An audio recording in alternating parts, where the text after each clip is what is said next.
Hello बच्चों, स्वागत है आपका किशन सर केमिस्ट्री क्लास में। आज हम आपको बायोलॉजी पढ़ाएंगे, जिसमें हमारा ये लेक्चर नंबर 5 है। बायोलॉजी में हमारा पार्ट जो हम पढ़ा रहे हैं वो है पुष्पीय पात्रों में लैंगिक जनन, और इसका जो टॉपिक है वो है परागण के प्रकार। परागण किसे कहते हैं बेटा? जब पुष्पों में परागण जो होता है किसी दूसरे माध्यम से होता है, दूसरे द्वारा होता है, ठीक है, अपने आप नहीं होता है, पुष्पों में दूसरे माध्यम से होता है, उसे कहते हैं परपरागण। तो परपरागण को करने वाले दो प्रकार के कारक होते हैं। पहला है हमारे अजैविक कारक, जिन्हें कहते हैं एबायोटिक एजेंट्स। अजैविक कारक जो जैविक नहीं होते हैं, जिसमें जीव नहीं होते हैं, अजैविक। जैसे परपरागण में कौन आते हैं बेटा? जल और आते हैं जल और वायु, हम कह सकते हैं जल और वायु, ये हमारे अजैविक कारक हैं। और दूसरे होते हैं नंबर 2 जैविक कारक। जैविक कारक में हमारे आते हैं जैविक कारक, इन्हें हम कहते हैं बायोटिक एजेंट। और बायोटिक एजेंट में कौन कौन आते हैं हमारे? इसमें आते हैं कीट, पक्षी और चमगादड़। और कौन आता है बेटा? चमगादड़। ठीक है, तो ये इस तरीके से होता है परपरागण दो कीटों द्वारा। इसमें हम जैविक कारक और अजैविक कारक कह सकते हैं। तो हम जो पहले पढ़ेंगे बेटा, पहले जो हम पढ़ेंगे वो पढ़ेंगे हम वायु द्वारा परपरागण। वायु द्वारा परपरागण हम पढ़ेंगे। परपरागण क्या होता है? वायु द्वारा परपरागण किसे कहते हैं, या वायु परागण किसे कहते हैं? हेडिंग आप वायु परागण भी लिख सकते हैं। क्या होता है ये? तो जब परागण वायु द्वारा होता है, ठीक है, इंग्लिश में इसका नाम है, इंग्लिश में हम इसे कहते हैं बेटा एनीमोफिली। इंग्लिश में आप लिख सकते हो एनीमोफिली। एनीमोफिली इसे कहा जाता है इंग्लिश में। तो क्या है एनीमोफिली? जब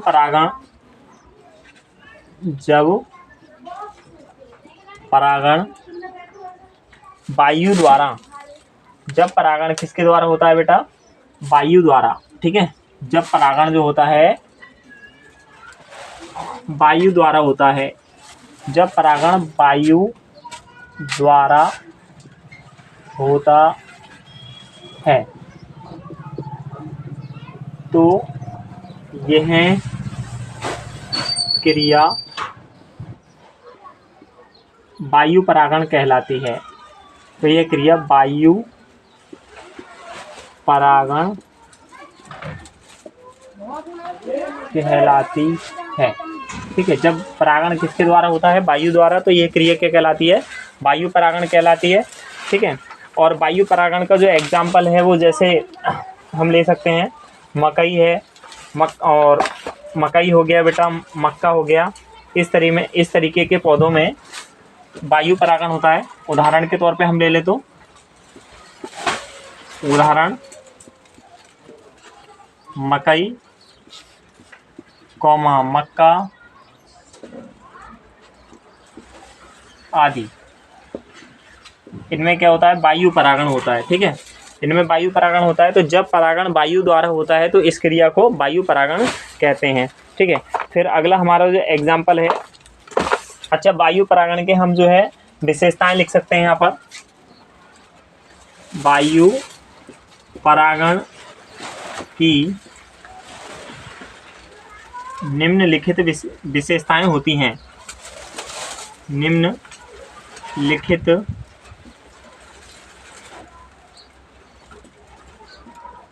विशेषताएं होती हैं। कौन कौन सी विशेषताएं होती हैं बेटा? वायु से जो परागण होता है तो इससे जो पुष्प बनेंगे वह पुष्प रंगीन होते हैं, ज़्यादा कलरफुल नहीं होते हैं, उनमें मकरंद नहीं पाया जाता है, और पुष्प प्रायः छोटे होते हैं। पुष्प प्रायः क्या होते हैं? छोटे होते हैं। तो पहला पॉइंट हो गया वायु परागित पुष्प रंगहीन कॉमा छोटे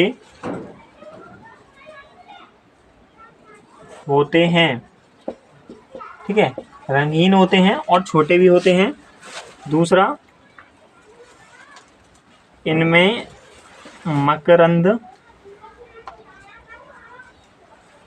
नहीं पाया जाता है।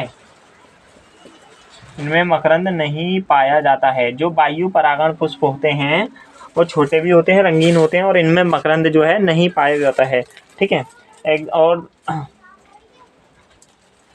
और वायु परागण पुष्प में जो होती है वर्तिकाग्र थोड़ी बड़ी होती है ना। हम लिख सकते हैं ये वाला पॉइंट भी, वायु परागित पुष्पों में जो वर्तिकाग्र होती है वो थोड़ी बड़ी होती है। लिख लो बेटा, ये वाली विशेषता हो जाएगी। वायु परागित पुष्पों में वर्तिकाग्र प्रायः बड़े आकार की होती है, बड़े आकार की होती है, ठीक है। इस तरीके से ये 2-3 विशेषताएं हो जाएंगी वायु परागण की। वायु परागण को क्या कहते हैं? एनीमोफिली हम कहते हैं, ठीक है। उसके बाद आएगा हमारा जल परागण, ये भी एक अजैविक कारक है, ठीक है। तो जल परागण हम हेडिंग डालते हैं, आप स्क्रीनशॉट ले लीजिए और स्क्रीनशॉट लेने के बाद हम आपको पढ़ाएंगे जल परागण।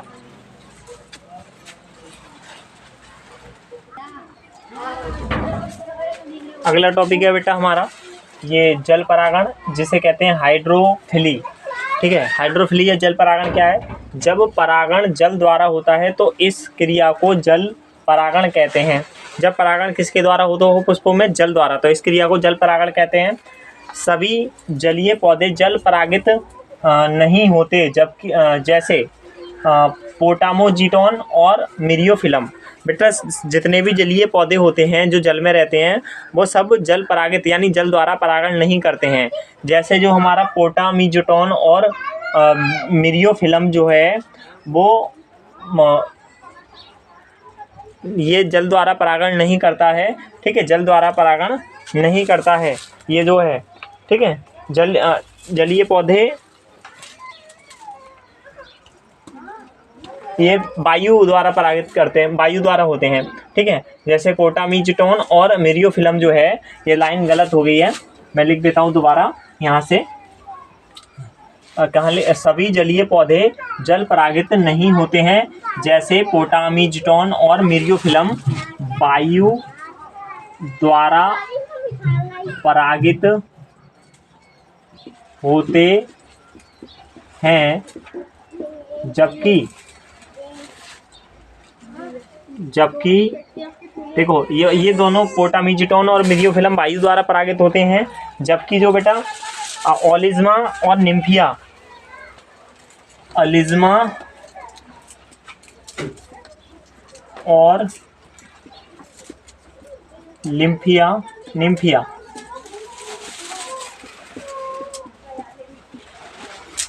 ओलिज्मा और निम्फिया कीट द्वारा परागित होते हैं, कीट द्वारा परागित होते हैं। कहने का अर्थ ये है जितने भी जलीय पौधे होते हैं जो जल में रहते हैं वो सब जल द्वारा परागित नहीं होते हैं, बाहरी माध्यम से भी परागित हो सकते हैं। जैसे पोटामीजोटोन और मिरियोफिलम जो है वायु द्वारा परागित होते हैं, जबकि ओलिज्मा और निम्फिया जो है कीट द्वारा परागित होते हैं। और जल परागण की विशेषता क्या क्या है बेटा? जल परागण की विशेषताएं, ठीक है। जल परागण की विशेषताएं क्या क्या हैं? तो इसकी जल परागण की विशेषता ये है, पहला पॉइंट, पौधे पुष्पों में मकरंद का निर्माण नहीं होता है और जल परागित पौधे जल परागित पौधों के पुष्प जो होते हैं छोटे होते हैं, पुष्प छोटे आकार के होते हैं,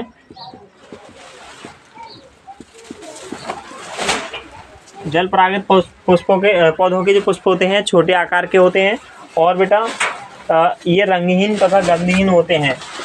पुष्प रंगहीन और रंगहीन होते हैं तथा गंधहीन होते हैं। रंगहीन होते हैं और गंधहीन, यानी रंग भी नहीं होता और गंधहीन होते हैं। इनमें मकरंद नहीं होता है, मकरंद भी नहीं पाया जाता है बेटा इनमें। ठीक है, इस तरीके के जो पुष्प होते हैं उनमें मकरंद का निर्माण नहीं होता है। ठीक है, और परागकण हल्के होते हैं। परागकण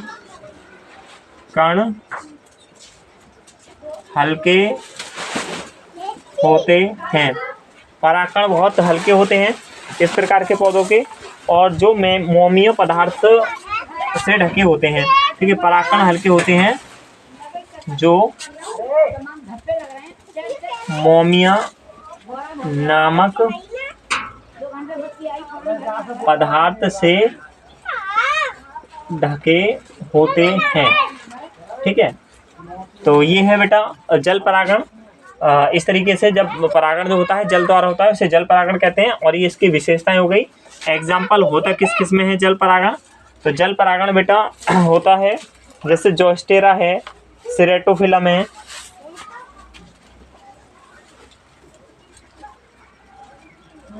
जोस्टेरा कॉमा सेरेटोफिलम,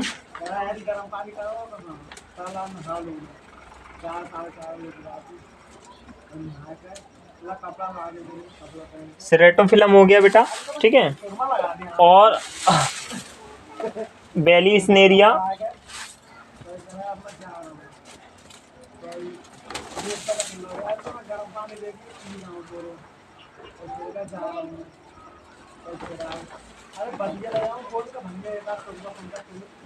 आदि। जोस्टेरा, सेरेटोफिलम और बेलिस्नेरिया आदि इस तरीके के पौधों में जो है बेटा, इस तरीके के पौधों में हमारा क्या होता है? जल परागण होता है।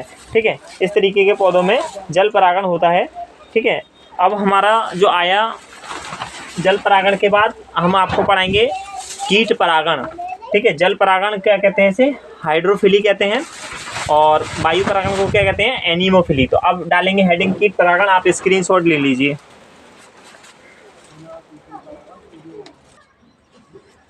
अब है हमारा कीट परागण। देखो बेटा, कीट परागण क्या है? जब परागण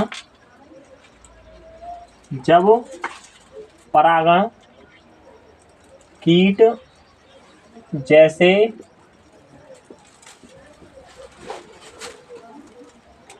मधुमक्खी मक्खी भौरा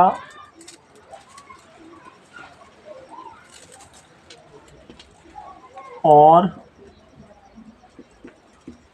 तितली द्वारा होता है,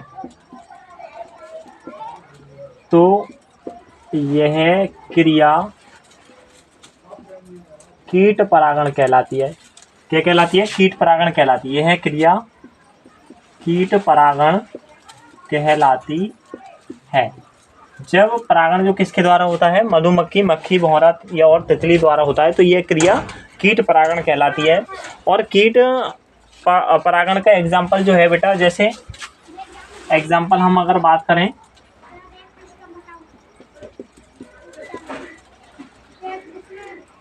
जैसे अंजीर में होता है, अंजीर हो गया, कॉमा साल्विया हो गया, साल्विया होगा, कॉमा आर्किड्स में भी क्या होता है बेटा? आर्किड्स में भी कीट परागण होता है। ठीक है, इस तरीके से। और हमारा हम कहें तो और एग्जाम्पल हमारा बोगनवेलिया हो गया, कॉमा बोगन बेलिया, बोगनवेलिया में भी कीट परागण होता है, कॉमा मुसेंडा में भी कीट परागण होता है,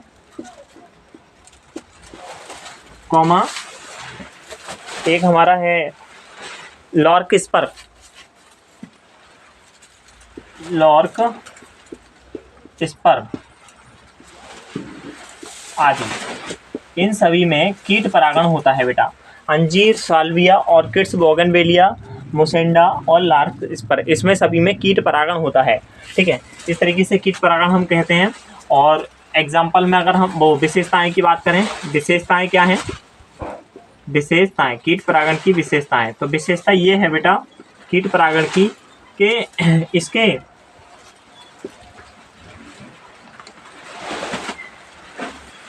इन पुष्पों के इन पुष्पों हमें इसलिए इन पुष्पों के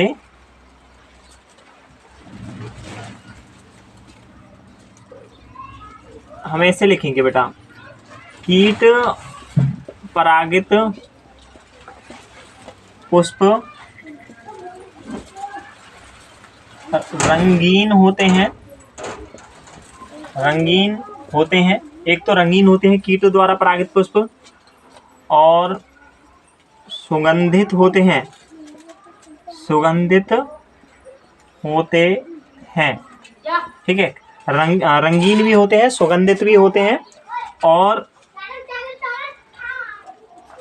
पुष्पों में मकरंद पाया जाता है, पुष्पों में मकरंद भी पाया जाता है बेटा। ठीक है, क्योंकि ये कीटों को आकर्षित करेंगे। आपने देखा होगा तरह तरह के फूल होते हैं और पुष्प जो होते हैं उनमें खुशबू आती है, तो उस पर कीट आकर बैठते हैं, तो वहाँ मकरंद वो अपने मकरंद यानी मधुमक्खियाँ शहद को वहीं से इकट्ठा करती हैं। ठीक है, आपने देखा होगा। तो पुष्पों में मकरंद होता है। परागकण चिपचिपे होते हैं। परागकण क्या होते हैं? चिपचिपे होते हैं।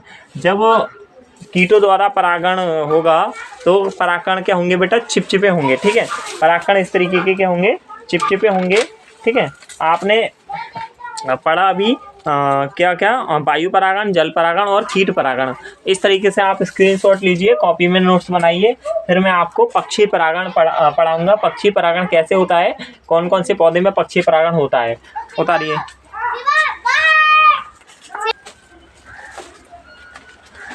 अगला परागण है बेटा पक्षी परागण, जिसे कहते हैं ओरिनोथोफिली। ओरिनोथोफिली क्या है? जब परागण पक्षियों द्वारा, जैसे कौवा, मैना, तोता, बुलबुल द्वारा होता है, तो यह परागण क्या कहलाता है? पक्षियों द्वारा परागण कहलाता है, या पक्षी परागण कहलाता है। बेटा यह है परागण उष्ण कटिबंधीय पौधों में होता है। उष्ण कटिबंधीय पौधे होते हैं, जहाँ पर ज़्यादा गर्मी पड़ती है, ठीक है, जहाँ पर ज़्यादा पानी की कमी होती है, वहाँ पर यह परागण होता है उन पौधों के पुष्पों में। जैसे बिग्नोनिया कैप्रियोलाटा। बिग्नोनिया कैप्रियोलाटा एक पौधा है, उसके पौधों में पक्षी द्वारा परागण होता है। फिर आया हमारा चमगादड़ परागण, जिसे कहते हैं चेरियोप्टर ओफिली।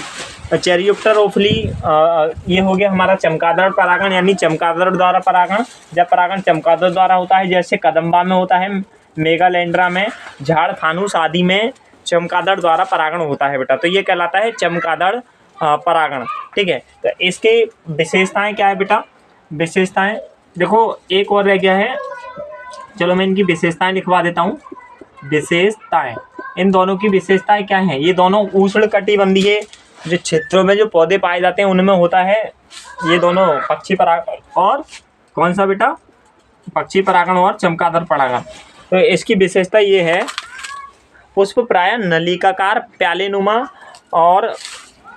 प्यालेनुमा होते हैं। पुष्प नलिकाकार यानी नली के जैसे गोल गोल होंगे बेटा, गोल गोल, और नली के जैसे नलिकाकार या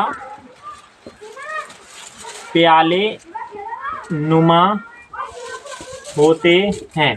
ठीक है, नलिकाकार होते हैं, प्याले नुमा होते हैं।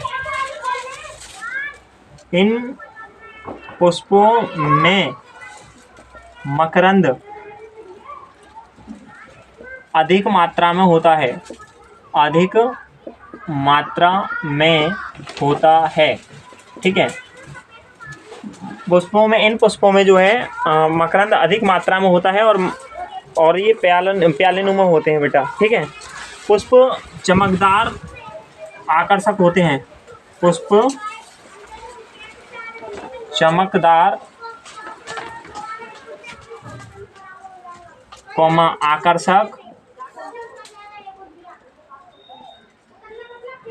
आकर्षक और बड़े होते हैं। ठीक है, पुष्प चमकदार होते हैं, आकर्षक होते हैं और बड़े भी होते हैं। ठीक है, इस तरीके की तो इसकी विशेषताएं हो गई।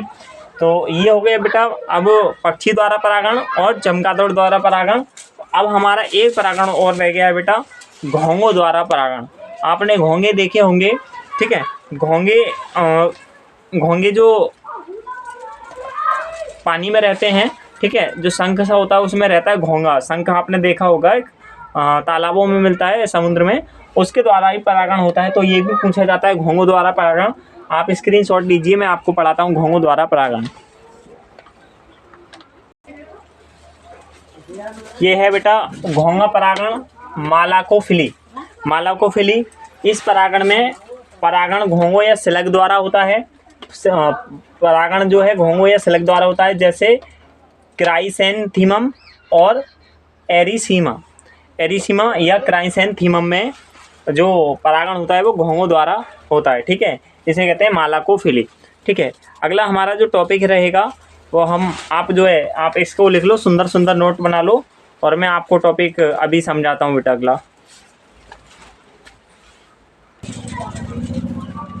अगला जो टॉपिक है वो ये है पर परागण के लिए अनुकूलन। यानी अगर पर परागण होना है किसी पौधे में तो उसके लिए कौन कौन सी बातें होनी चाहिए, कौन कौन सी ज़रूरत उसके लिए होनी चाहिए। अनुकूलन होता है जिस क्रिया को होने में जो मतलब एक प्रकार से हम कह देते हैं आवश्यकता होती है, वो कैसे पूरी होंगी। ठीक है, तो वो अनुकूलन कहलाएगा। ठीक है, जैसा हम चाहते हैं वैसा हमारे लिए होता रहे। जैसे हम सर्दियों में हमें ठंड लगती है तो हम चाहें धूप निकले, तो धूप हम अगर निकली आई तो वो हमारे लिए अनुकूल हो गया, और अगर धूप नहीं निकली तो वो क्या हो गया, प्रतिकूल हो गया। मतलब जैसा मौसम हम चाहें और वैसा मौसम हमें प्राप्त होता रहे, वैसा ही होता रहे, तो वो होता है अनुकूल, और उसके विपरीत हो तो उसे कहते हैं प्रतिकूल। ठीक है, तो पर परागण के लिए अनुकूलन, यानी पर परागण होने के लिए कौन कौन सी बात होनी जरूरी है। तो पहली है स्वयंबद्धता, इसे कहते हैं सेल्फ स्टेरिलिटी। स्वयंबद्धता क्या होती है बेटा? स्वयंबद्धता कब होता है? देखो, पर परागण यदि स्वयंबद्धता होती है किसी पुष्प में, देखो स्वयंबद्धता किसे कहते हैं? इस प्रकार के अनुकूलन में मैं लिखूंगा बेटा, इस प्रकार के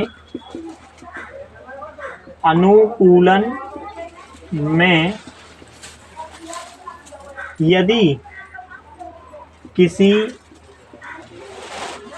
पुष्प के परागकण उसी पुष्प के वर्तिकाग्र पर पहुंचते हैं, उसी पुष्प के वर्तिकाग्र पर पहुंचते हैं, उसी पुष्प के वर्तिकाग्र पर पहुंचते हैं तो भी वह निषेचन नहीं कर पाते हैं। क्या होता है बेटा? किसी पुष्प के परागकण पहुंचेंगे तो उसी पुष्प के वर्तिकाग्र पर होगा तो स्वपरागण, मगर वह क्या नहीं कर पा रहे हैं? पुष्प को निषेचित, वर्तिकाग्र को यानी अंडाशय को निषेचित नहीं कर पाएंगे, और निषेचित नहीं कर पाएंगे तो बेटा भ्रूण का निर्माण होगा ही नहीं। यानी इस प्रकार के परागकण में या इस प्रकार के अनुकूलन में यदि किसी पुष्प के परागकण उसी पुष्प के वर्तिकाग्र पर पहुंचते हैं तो भी वह निषेचन नहीं कर पाते हैं, अपने आप पहुंचेंगे तो वह निषेचन नहीं कर पाते हैं, तो इसे कहते हैं स्वयंबंधिता। एग्जाम्पल जैसे होता किस में है बेटा, इस तरीके का होता है मालवा, जैसे हम कह सकते हैं मालवा में ऐसा होता है, जैसे किस में होता है, मालवा नामक एक पौधा है मालवा, अपने आप तो पहुंच जाते हैं परागकण उसी पुष्प के वर्तिकाग्र पर, परंतु वह निषेचन नहीं कर पाते हैं, तो इसमें पर परागण की आवश्यकता होती है। ठीक है, पर परागण की आवश्यकता होती है। और जो है बेटा, और पिटूनिया में भी ऐसा होता है, पिटूनिया। ठीक है, पिटूनिया में वर्तिकाग्र पर पहुंच जाते हैं, परागण जो होते हैं वर्तिकाग्र पहुंच जाते हैं और अंकुरित भी हो जाते हैं, परंतु जो पराग नलिका बनेगी पराग नलिका में ही केंद्रक नष्ट हो जाते हैं। ठीक है, पिटूनिया नामक पौधे में, तो इसे कहते हैं स्वयंबंधिता। उस परागण उसी पुष्प के पौधे पर पहुंच भी जाते हैं, परंतु जब वह अंकुरित नहीं हो पाए या अंडाशय को निषेचित नहीं कर पाए तो यह क्रिया कहलाती है स्वयंबंधिता। और जब स्वयंबंधिता क्रिया हो गई तो ये किसके लिए अनुकूलन हो गया, पर परागण के लिए अनुकूलन हो गया, पर परागण कराना पड़ेगा। ठीक है, तो ये स्वयंबंधिता भी एक प्रकार का कारण है। फिर जो हमारा है स्वयं अनिषेच्य या उभयलिंगिता, दूसरा है बेटा स्वयं अनिषेच्य, इसे ऐसे लिखा जाता है अनिषेच्य या उभयलिंगिता। अगला अनुकूलन है स्वयं अनिषेच्य या उभयलिंगिता। ये क्या होता है बेटा, अनेक उभयलिंगी पुष्पों में पुंकेसर अब जो होते हैं वो वर्तिकाग्र की संरचना में बाधक बन जाते हैं। ठीक है, अनेक जो पुष्प होते हैं उनके पुंकेसर वर्तिकाग्र की संरचना में क्या बन जाते हैं, बाधक बन जाते हैं रास्ते में। तो इस प्रक्रिया को क्या कहते हैं, उभयलिंगिता कहते हैं। उभयलिंगिता लिखेंगे, अनेक उभयलिंगी पुष्पों में अनेक उभयलिंगी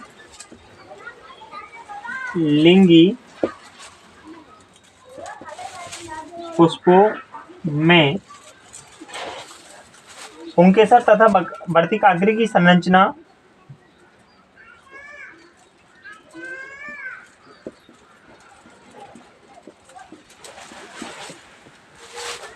पुंकेसर तथा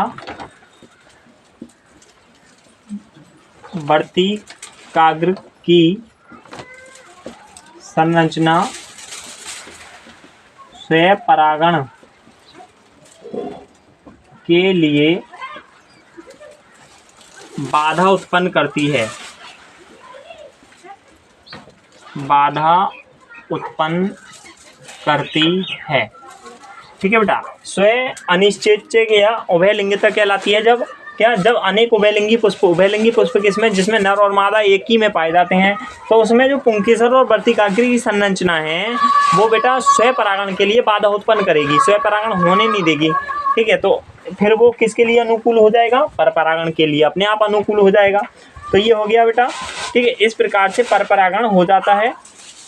ठीक है, भिन्न काल्पवक्ता भी है, यानी अंडाशय अलग समय पर पके और जो हमारा पराग का जो पुंकेसर होता है वो अलग समय पर पके एक ही पुष्प में।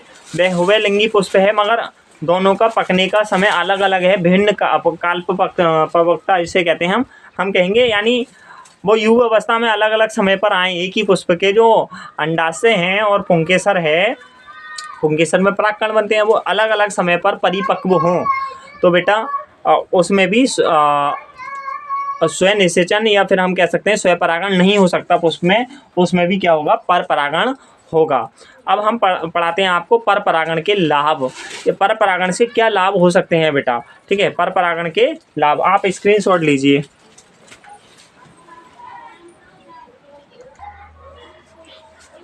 पर परागण के लाभ बेटा क्या क्या है, देखो पर परागण के लाभ, जब पौधों में पर परागण होगा तो उससे क्या क्या लाभ हो सकते हैं। पर परागण के द्वारा जातियों में नए लक्षणों का विकास होता है।